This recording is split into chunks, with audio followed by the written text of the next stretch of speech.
What's up, everyone, and thank you for joining me on this session of the Backwoods, where we discuss the good, the bad, and the hilarious of our outdoor adventures.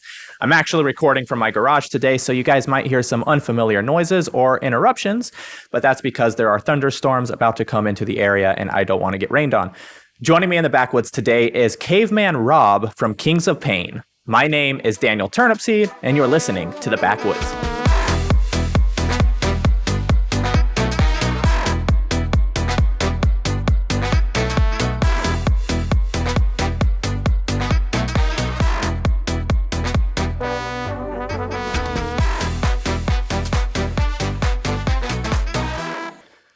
All right, guys, joining me, of course, in my garage and live on video is Caveman Rob from Kings of Pain.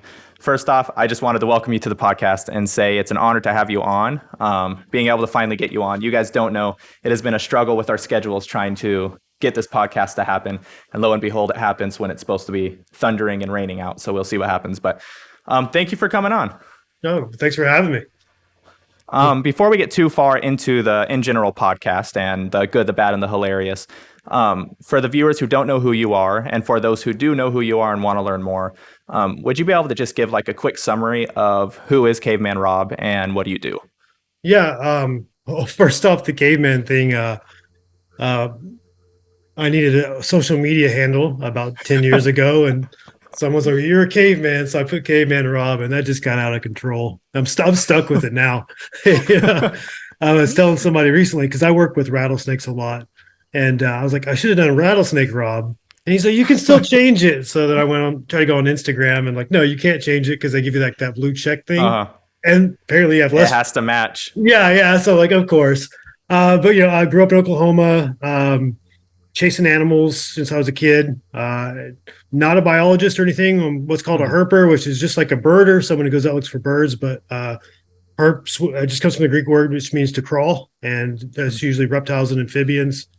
And moved to California, got a couple gigs behind the scene, and that just sort of snowballed from behind the scenes stuff to some guest appearances until we did Kings of Pain, which was a TV show. Basically, it's an excuse for the audience to see us in pain, but what we're trying to do is create a pain index where, like, oh, if you see this type of velvet ant, if it stings you, well, how much is it going to hurt? How long is it going to hurt? Is it going to cause any damage? And so me and my partner Adam, we both get stung by these things, and then so at least then you have two people sort of giving you two data points to get an average of it that way. And it's been quite the adventure. I remember seeing some of your stuff from season 1, and it was always like amazing to me because I personally am allergic to everything that could sting you or bite you. And so to see you guys getting stung and bit by stuff and not like dying from it, I was always like, I wish not on the pain aspect. I don't want the pain, but I wish I could be stung and bit by stuff and not have to go to the hospital. That's scary, man. Yeah, it's not a fun life to live, especially when you like being outdoors, but you're lucky. That being said, though, is there anything that you've ever been like allergic to that you didn't realize when you got stung or bit? No, nothing at all. I think that might be a deal breaker for the show as well. We had a third guy that was going to be on the show in season 1, and we weren't even we were like 2 days into filming. We're in Bolivia, and the guy was like, "Hey, there's a snake in the water." I picked it up and chucked it at him. He's like, "What is it?" I was like, "It's like one of two genera of snakes. I don't know which one." He's like, "Is it venomous?" I'm like, "No." And then the biologist is like, "It's probably rear fang," which most snakes that live in the water are at least slightly venomous. Not enough probably to bother you or me. But because this guy had been bitten by a black mamba before, he had kept spitting cobras, which spit on like the enclosure glass, and it gets aerosolized, he breathes it in. So he's been exposed to a lot of venom.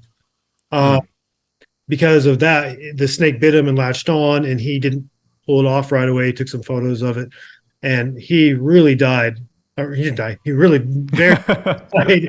I mean, his heart was beating so fast from the adrenaline they gave him. Like if they didn't give him enough adrenaline, his blood pressure crashed and he nearly died. So they give him more, but if you get too much, then your heart beats too fast and it's not filling completely. So they were walking a real tight rope with the amount of adrenaline they were giving them, and we were a 20-minute boat ride, a 3-hour off-road ride, and a 45-minute flight to a Oh, major geez. hospital. So he barely came. So he wasn't on the show. Yeah, that'd be a scary situation to be in. Yeah. And on like the time frame stuff, uh, I always go back to the sea snakes in general. Yeah. Whenever I think of like your timing and how much time you have to have and where you're located, because they say that the sea snake or the sea crate can kill a grown man within 30 minutes of being bitten if you don't get treatment right away. And I'm like, well, if you're out at the deep ocean and you get bit by something, you're done. There ain't no way you're making it back in time to recover from being bit. So that's a scary situation, It especially is. being that much travel involved in getting back. Yes. But at least you guys found out, and he wasn't like deep into the show and ended up having to be pulled from it. He was able to figure it out from the start and Yeah. not have I don't know if there further long would have been a consequences. yeah, I don't know if there would have been a Kings of Pain if it had Hmm. happened mid-season and they just pulled the whole plug on it. So it's probably Yeah. for the best. I felt bad for him, but he's got a successful YouTube now and everything. So All right. Well, now that we know some of your background, when it comes to not even just Kings of Pain, but being an outdoorsman and loving what you do, what are some of the good stories, the fun stories that keep you going out and continuing on this passion that you have? yeah, I mean, if I'm completely honest with you, it's kind of something I had since I was a kid. I'm sure you have stuff that you like to do since you were a kid as well. Never really grew out of it. I was, I think, 4 or 5 when I got my first snake, and then my dad took me fishing. And I caught a skink, which is a little lizard, and I was like, oh, I'll put a rock in the enclosure, and that way that it'll be happy. And then the rock rolls over on the tail. The tail detaches from the lizard and is wiggling around, and I'm like full on like 4 or 5 year old kid meltdown. My dad's like, "Oh, it'll grow back." I was just like mind blown, and that's what sticks out to me is like what hooked me on reptiles. Like, what do you mean his tail's gonna grow back? So, I still get that feeling now, and I've lived in California for 15 years, so there's not a lot of species that are new to me, but I found that if I take people with me, Mhm. um, that I sort of get that joy still. And I like taking new people, and you never know like what a person's going through, or if it's a kid who may be prone. I got a lot of trouble as a teenager, Mhm. and you never know if you take someone out and introduce them to a new hobby, what that might mean to them. And that just in the last couple of years has kind of been a thing for me. I've taken a few people out, I've taken my nephew out, but that's sort of something I want to work on in the future is just introducing the hobby to new people because you never know. It's not just about the animals. You never know what people need something. Mhm. I was laughing when you mentioned the skink thing because when I was a kid, probably about 5 or 6, my dad brought home some blue-tailed skinks that he had found in northern Arizona, and we we did the same thing. We put a rock in there, but my cousin, not knowing because we were all young, he picked up the rock and set it back down instead Uh-huh. of moving the skink first. Oh, And there was 2 skinks, and he killed one, mm. and the other one a couple days later wasn't even injured but just died, and we think it died because it was all lonely. We're not sure, but I just brought back that memory. I completely forgot about that. Sounds like um, the kids go through that. when it comes to your trips and going out and exploring in these different countries and finding these different animals, what was, excluding like the pain factor, what was your favorite experience and your favorite animal to find? Oh yeah, I know exactly when that is. So I went to this is like 2017. Went to Indonesia. Flew into Bali. Flew in from Bali to Labuan Bajo, I think it's called, and then so this is island chains in Mhm. Indonesia. And from there, for like $40, you can take a boat for 2 days out across. I mean, I get seasick like crazy. This was perfect. It's completely flat water in the ocean, and we went to Komodo National Park and saw the Komodo dragons. Oh, that'd be cool. And then we went to Padar Island, which is a really small, sort of thin island, and you can hike to the top of it, and you can see like a black beach, a pink beach, and I think like a regular sand colored beach or something. Mhm. It's gorgeous. So while all the tourists like went that way, I saw a small patch of trees on like a mostly grassy island, and I was like, I'm gonna go look for this viper that lives there. And I was like, checking tree after tree after tree, and there's one or two little clumps of trees left. And I went to one of the last ones, and there, about a foot of the ground, was this viper. I mean, it was as blue as the ocean, man. Just a beautiful blue viper, and they're only found right there in those islands. And that was just so unexpected because I didn't know it was on that particular island. Yeah. Uh, did that, and then the next day I went to uh, the Snake Palace, which is in the middle of some villages in the middle of nowhere, and you go in this cave. And I don't know if you've ever been in caves before. This nice inside, like 55 Mhm. degrees inside, nice and cool. And this thing was like 90 degrees, and it Oh was weird. gosh. So I had to like negotiate with like the village elder to get permission to go. Most of the negotiation was cash, per the usual. But I paid him like 20,000, whatever local currency is. Uh, and then he took me on like an hour and a half hike up and down these mountains. We get there. I was really confused because he had like a Virgin Mary poster in his house, but he did some sort of weird animist like Hmm. ritual where he cracked an egg and like said some prayer. Um, and it was just like, and he's okay, now you can go in. Okay. Like this is some Indiana Jones stuff right here, you know. Um, and then so I went in, and the first thing that hit me was the heat. It was about 90 degrees in this cave. And Jeez. there was this gorgeous creek that runs through it. I mean, crystal clear. And the bottom, like the rock on the bottom looked like it was gray like cement, like perfectly done Hmm. cement. And the water's like maybe 3 or 4 inches deep. And I stepped in the water onto the cement, and and I was down to my knees. I was like, man, it's like a false bottom. It was just bat guano, just nasty, disgusting Oh. bat guano. And so I'm trying to traipse through this, and this place is famous for giant reticulated pythons. Hmm. And finally, I look in this crack, and in there's like probably 12, 13 foot reticulated pythons hiding in this crack. And then all around me are bats. And then you go up higher in the cave, and there's like bigger. It's like the little bats are in the bottom of the cave, and the big bats on the top. They're all pooping on you.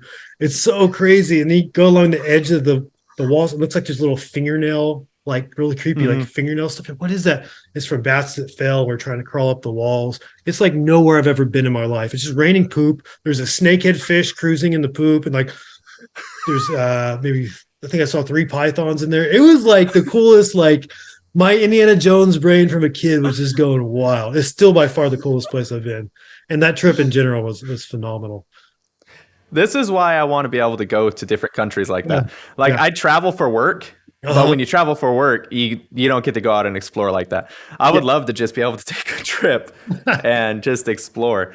Um, that you saying the whole like the guy doing the weird ritual thing, it just uh-huh. cracks me up because it reminds me of like every History Channel show, Discovery Channel show where they're on these foreign countries, Yeah. foreign islands, and they're always like pulling out their weird voodoo stuff, and you're like, okay. Yeah, well, this is just on my own. This wasn't for History Channel. When Mm, we did, like, I'm not into any of that, and but I felt pressured when we were in where was it?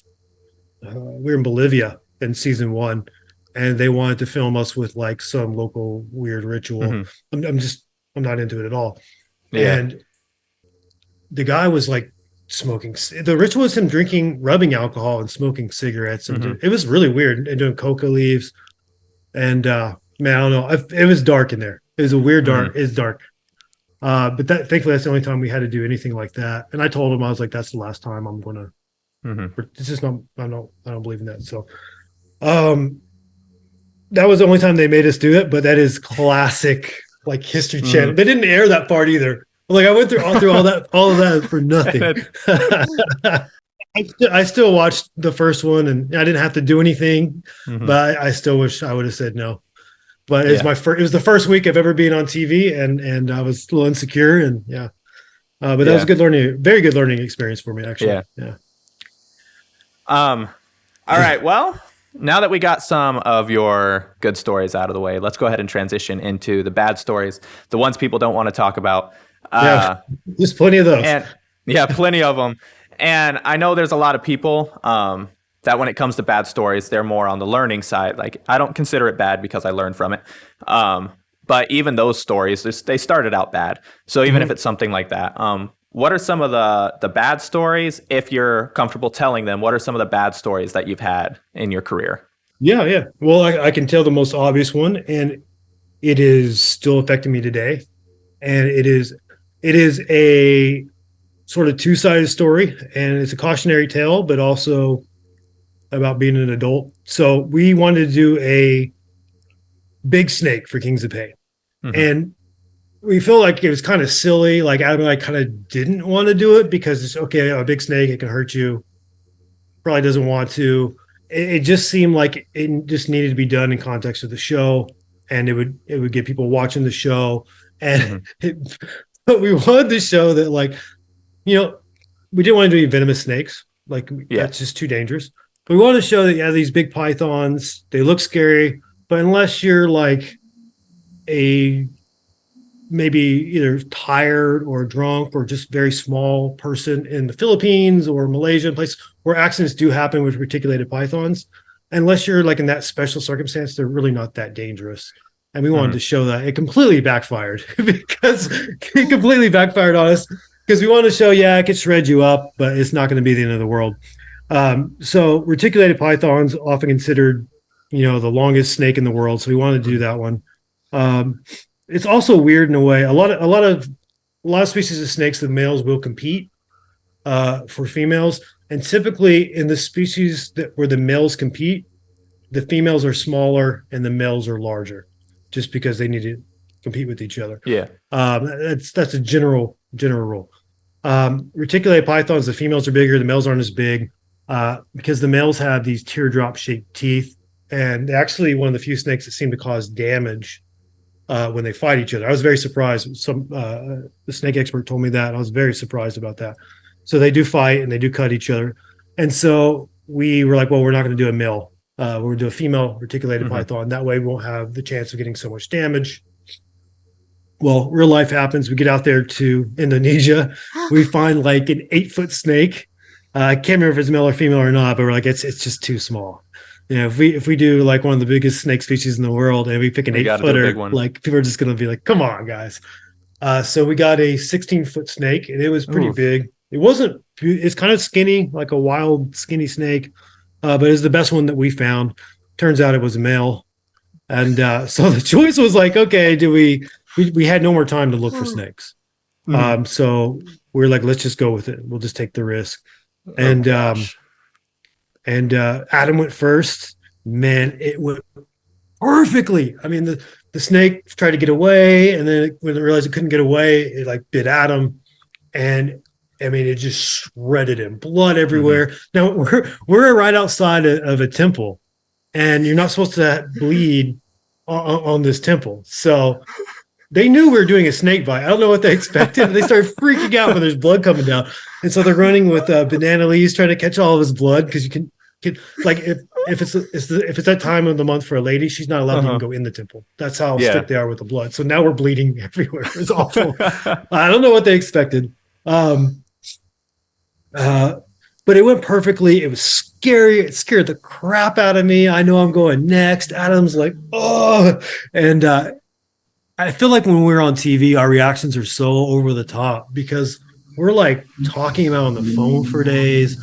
We're like researching the worst case scenario that's ever happened with whatever animal we're about to get bitten by. So by the time we Mhm. get bitten, we're like scared, so bad. And but it went well. It was bloody. It was good TV. Like people love that episode, and it showed okay, yeah, it's big, but it didn't kill them. And then I go next, and the snake gets a lucky shot on my ulnar nerve, which if you ever hit your Oh. your funny bone, Mm-hmm. that's because the ulnar nerve is the only or like the largest unprotected nerve in your body, and if you hit that, like that's why you hit it all the time because it's not well protected by your elbow. Well, that's right where the snake bit. So I'm not sure if a tooth partially severed it or punctured it. We're just not sure. But instantly I knew something was wrong. I just felt like I touched an electrical outlet, and I just kind of collapsed. I was like, just thinking, don't move, don't move, don't move, because what if it's still in there and you're Mm-hmm. gonna like. like just get it off me, and they got it off me really well.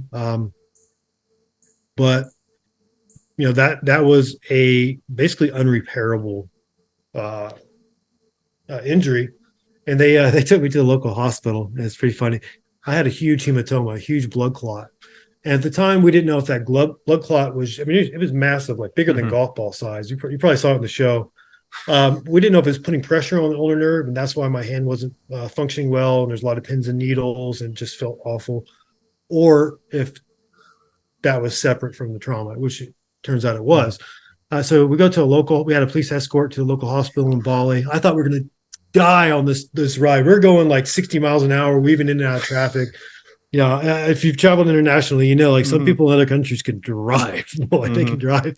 And we get to the hospital, and the Dr. Ben Abo, he was like, "This is a big ask, but I want to use your facility to uh, make a small incision and relieve some of this pressure from the hematoma and get some of this out."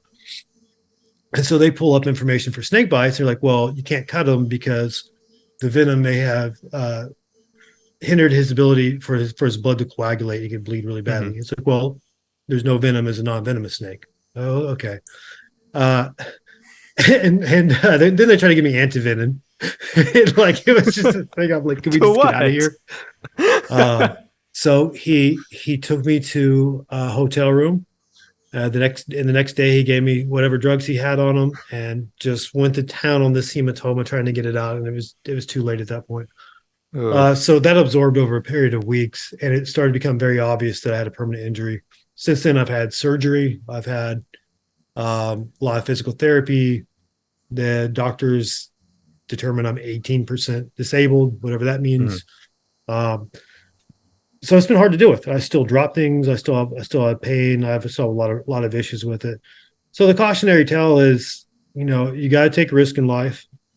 I do regret the bite. I don't regret taking the risk, if that makes Hmm. sense. Um, but you need to be prepared for Yeah. consequences. When you take, there's a reason it's called a risk. Hmm. I think a lot of us, we have it so good in America, and we have it so good like in the modern age, that I think we sort of underestimate a lot of risk. Yeah. And so just it's difficult to accept a lot of things. So I'm all for taking risk. I would encourage your viewers or listeners to take risk, but you need to be prepared. Prepared for the consequences. Sure. Yeah. Um, and when it comes to like functioning with your arm, how did it hinder your arm? Um, Okay. Um, Thankfully, not a lot of pain. Not a lot. I still have some. Of probably three things are the biggest deal is loss of strength and loss of mobility to a point. mhm. I spent a couple of years just dropping things constantly. Um, I couldn't hold anyone's hands with that hand. A lot of contact with it, or even sometimes just sitting would be pins and needles, or worse, it'd be like a sort of like a physical manifestation of the feeling you get when there's fingernails on chalkboard. I'm Yeah. talking about that. Yeah. A lot of things I would touch and do felt like that. So that's not pain, but it's just weird, overwhelming discomfort. And it's a really weird thing. But loss of mobility, loss of strength. I'd say my strength was below 50% of normal for a long Mm. time, and now I'm probably up to like 60 or so percent. Um, it's a lot of Well, frustration. yeah. Well, at least you're on the up climb. Um, hopefully it'll get better over time. But yeah, you mentioned getting it looked at in surgeries and stuff, and I'm glad you did because I was going to ask like, is it something that's fixable? Can they do surgery on it? But yeah, I did see actually when I was looking through Adam's post, I Mhm. actually saw the aftermath photos of the snake bite, Right. and I showed them to my wife, and she because at the time I was wanting, and I still want to, but I want to go down south and do Burmese python hunting Yeah. here in Yeah. Florida.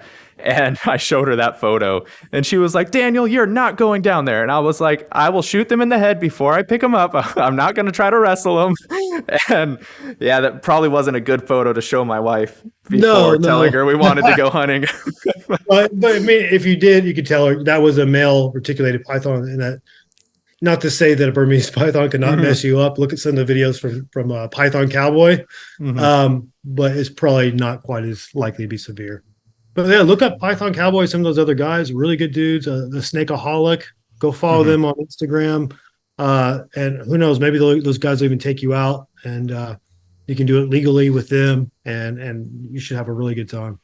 Yeah, I want to. I want to go out there and enjoy hunting again because I used to hunt as a kid, Right. but just been so busy over the last several years and haven't been able to go out. Um, but being able to go down south and get muddy and dirty and shoot some snakes would be pretty fun. Yeah.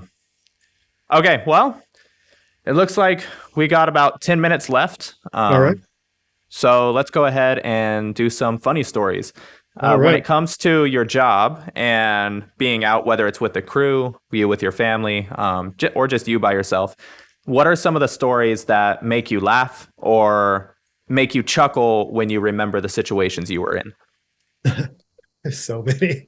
There's a lot of good ones when we were traveling abroad. But man, I got to talk about the first day of season two, which we didn't travel abroad. We were shooting actually down the road here in California. And so the desert hairy scorpion just wrecked Adam and I's world. Um, so we had like a 2 year break between season one and season two, Mm-hmm. and Adam's like, "How are we going to start?" And we talked about we're like scorpions. We're going to do the most common scorpion in the U.S. The striped bark scorpion ended up not making the cut. The Arizona bark scorpion, which is probably the hottest scorpion in the U.S., Mm-hmm. and then we'll do the desert hairy scorpion, which is the largest in the U.S. And it'll be a cool little comparison and kind of ease our way back in with the big one because I've been stung by that before. I have a lot of friends stung by it. All of us said the same things. A good bee sting, a bad bee sting.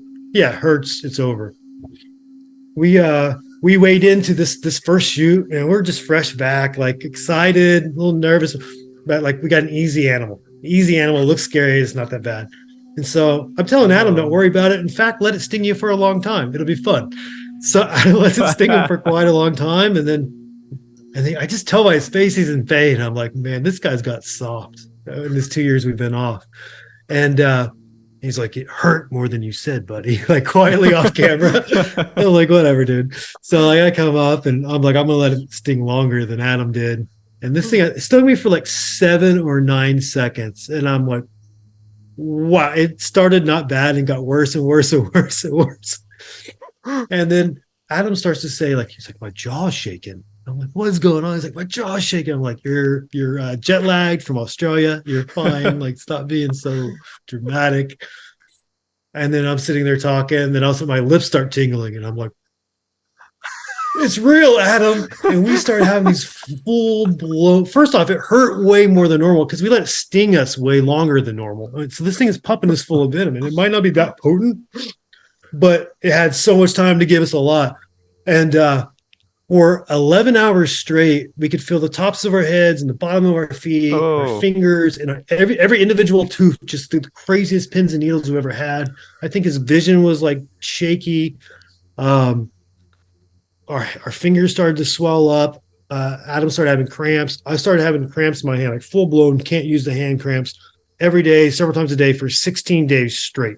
We were on in the other episodes, so Adam like never forgave me for telling. And then I had to get like I had like emergency bathroom calls after that, and Adam's trying to film to the porta potty, like I was like full blown sick, and so I never trusted him after that, and he never trusted me after that. I was like, "Cause you filmed me in the bathroom," and he's like, "Well, you lied to me about the scorpion being bad." So uh, we had a lot of good times like that. We actually became best friends through Hmm. this whole thing, so it's been pretty cool. We just had crazy. We had a lady that someone tried to rob her in Bolivia, and she like grabbed on the back Oh. of the moped and like got her phone back. And we've had one thing after another. It's been nuts, man. I had a friend growing up. He actually got stung. I think it was on the foot by the bark scorpion. And I guess Yeah. he was like deadly allergic or something because he ended up in the hospital. His face was swollen, all sorts of stuff. And he was in the hospital for a couple days. But um, me, myself, I told you I'm allergic to like everything on the planet. Mm-hmm. Me and my cousin, we used to live in Buckeye, Arizona. Okay. I don't know if you know where that is, just south of Phoenix. And there was a hill that we would go look around on and try to find chuckwallas and hike around. And we're up there and we looked through this little rock cave and there's a hive with huge honeycomb. And we were like, Right. let's try to get the honeycomb. And I don't know why I even tried because I'm allergic. And the bees in that part of Arizona are all African killer bees. So if you even get near them, they're going to sting you. So I wasn't thinking it through. I was like 12. And we have a net for catching reptiles. And I'm like, let's put it on the end of one of these swirl cactus ribs and we can stick it in the hive and just scoop the honeycomb out. Okay. Well, it works. And I Right. start walking away and a bee lands right on my lip and stings me. And I haven't had time to look at the honeycomb or anything yet. And I start panicking because a bee sting to me is one of the most painful things that has ever happened to me. Right. And I instantly knew, like, oh crap, because I knew how allergic I was. And so I pull the stinger out of my lip and I tell my cousin, I need water. And he's like, why? And I'm like, I need to make mud so I could put it on the bite to help draw the venom out or the toxins. And so he makes me as much mud as we can, being on a rocky mountain. There wasn't really much dirt. And so I put it on my lip. And about 15 minutes after I started walking home, my lip was so big my teeth couldn't touch the inside of my upper lip. Oh, Like goodness. Yeah. it was so big, and my lip started splitting down the center, and I had to go to the Whoa. hospital. And about this time, I think, well, actually, let me check that honeycomb. Completely empty. It was No. brand new honeycomb. There was no honey. So I went through all of that. I had to skip 7 days of school because my face was splitting and I all doped up on medications, and yeah, it was bad. And at one point my throat started swelling shut, so I had to go to the emergency room, and Yeah. it's a drama. So that's why I don't mess with that stuff. I have picked up the desert hairy scorpion, and I have a couple photos of those on my Instagram account, but I will pin their tail with a stick and then picked up by their stinger, so that way I don't get stung, because I don't want to find out if I'm allergic to them Yeah. after all Yeah. the other stuff in my A life. lot of people grab them by the tail, and then the scorpion comes up and pinches, Hmm. and then they let go, and then they're nailed. Yeah. I don't know And if then you they want get stung. Yeah. Yeah. Yeah, if I will use the stick to hold their claws down once I'm Okay. holding their stinger, so they can't actually bend back and grab me. Right. But Yeah. Usually, um put the feet on the ground, they'll let go of you and go away. yeah. Yeah. Okay. So we got all the good, the bad, and the hilarious out of the way. Before we go, Yeah. when it comes to like exploring and going out and having fun, what's the number one thing people should keep in mind when being in places, let's say where there's venomous animals or venomous insects? What's something that they should keep on their person if they get stung or bitten, to help treat the bite or the sting? Oh yeah. Absolutely. Um, it was probably more about what not to do. There's like so many folk remedies and home remedies, and if those don't do any harm, go for it. You know what I mean? Hmm. But the cutting the wound, like say you're bitten by a snake, cutting it, placing a tourniquet, placing a pressure bandage, all that stuff is going to ice. Don't do any of that. And the doctors may try to do that as well. So it's good to educate yourself Hmm. on what to do, because the doctors may not deal with a lot of snake bite. Yeah, and the doctor told me to do that as well, to put an ice cube on my lip to help with the. For a bee, I don't know. That might be just fine. But what that Okay. does with snake bites and severe envenomations like that, like just something you don't want to do, it can cause more local damage. So just have car keys and cell phone. That's like the generic Mhm. answer, but it's the truth. Get to the hospital. The only real treatment for snake bite in the United States or anywhere is antivenom. That's the only thing that's really going to work. Everything else, it's pretty much useless. So you need antivenom, and then go from there. As far as people like you, I would carry EpiPens.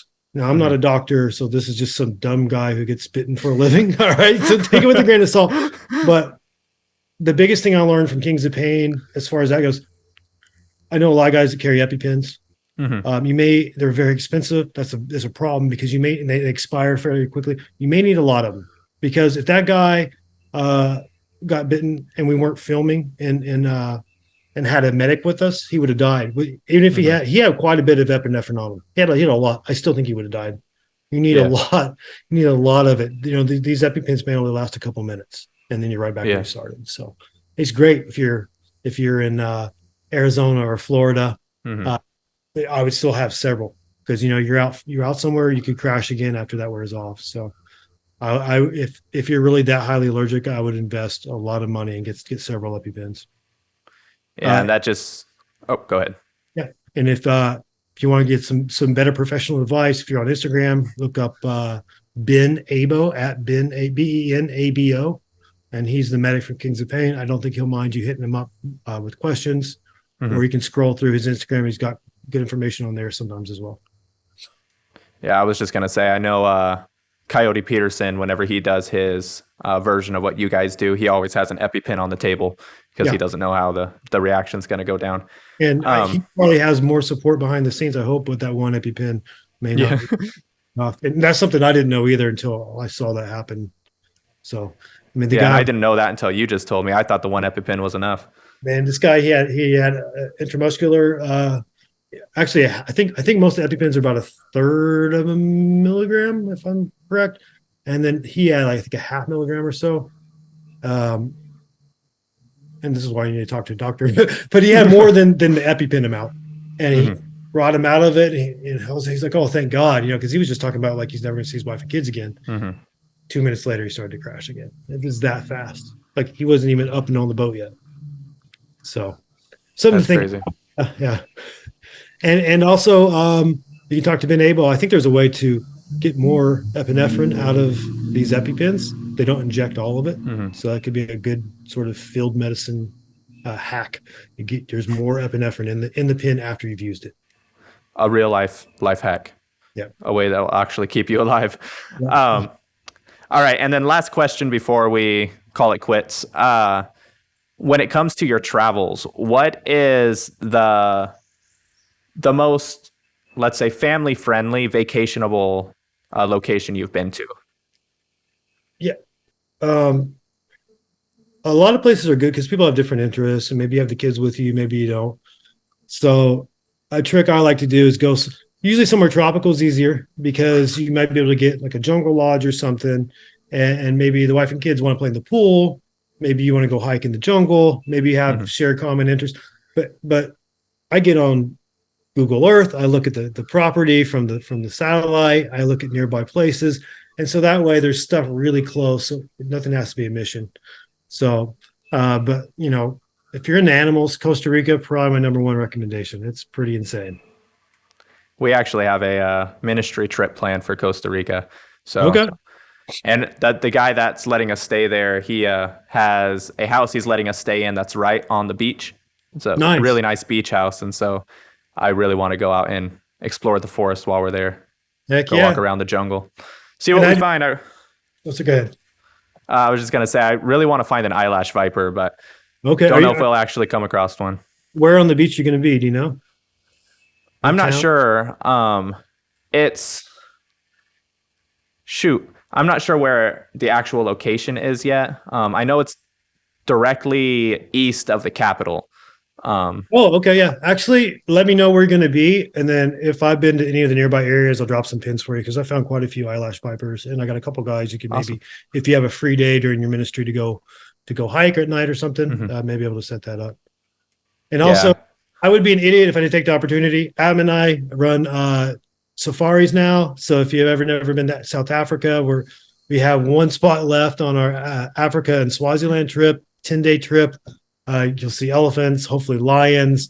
I can send you the itinerary. They can message me on Instagram at Caveman Rob and then send me their email address. And we got one spot left Yeah. I actually saw that and I was like, man, that would be so cool to go on. I personally can't, but maybe one of the viewers will fill that spot. Um, we so love to get someone. Everyone should go to Africa once in their life, man. So yeah, I would like to go. It would be fun to go on the safaris there. My uncle has been there a lot, but it's been for hunting, big game hunts and stuff like that, but never to actually explore. So all the stories I've been told about Africa were just hunting stories. Nothing right, about like just going out and exploring. And he's a handicapped hunter, so he just hunts from a Jeep, and so his gotcha. stories aren't that extravagant. Well, ours are very similar to hunting stories. We're just shooting them with cameras and catching Hmm. snakes and having a good time. So I Yeah, think I think you like it a lot. that'd be awesome. Maybe at some point I can fill one of those spots on your guys' tour. Awesome. All right, well, I'm gonna have to go ahead and call it quits on that. All right. We just managed to make the time frame for what I wanted to for this podcast. So, Okay. all right, well, thank you for coming on, man. I know it was hard to get our schedules to work out, but this is a really fun podcast. We did it. I think I actually enjoyed this. It's one of my favorite podcasts so far. Oh man, that's good to hear, man. It's always just so hard because, to get the talking mode. It's so hard for me, So it's good to hear. yeah, and I know for being the one to ask questions on my end, it's hard as well. But I understand you're like, I need to make conversation. I need to answer this question correctly. So thank you for giving us detail of the stories. Well, thanks for having me. I enjoyed it. Yeah. All right. Well, have a good one, man. All right, guys, that's it for this podcast with Caveman Rob, and I hope you guys enjoyed it as much as I did. Some of his stories were incredible, the funny stories, the sad stories, but they were all incredible, and I really enjoyed this podcast. Like I said, this has got to be one of my favorite podcasts, and I hope you guys enjoyed it just as much. If you guys did, make sure to subscribe to this channel, like this video, and I will see you guys on the next podcast.